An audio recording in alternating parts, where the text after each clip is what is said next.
So chapter 4 is mostly taken directly from the Rule of Benedict. It is this great chapter called The Tools of Good Works.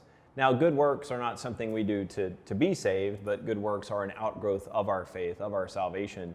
And so Benedict lays out in this very beautiful chapter, dozens of ways that we can practice good works and examples of those good works. And so this is a real core part of the Rule of Benedict, that you come into a monastery, not to escape the world, but to grow in humility, which is the topic of another chapter, but then to exercise these tools of good works, to do these good works. And I think, for us as believers, we need to be people who are doing good works. Again, not for our salvation, but as a result of our salvation.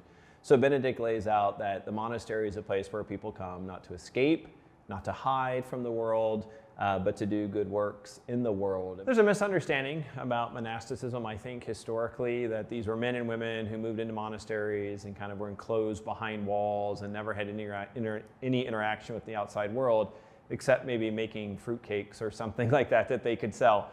That's just not true. So this chapter is getting at the kinds of good works that monks and nuns are supposed to do, and by extension, of course, the kind of good works that men and women as believers in Christ should also be doing. Perhaps maybe a great example would be some of the earliest monasteries were founded and staffed and run by monks in order to care for sick people. And so again, care of the sick is one of the tools for good works.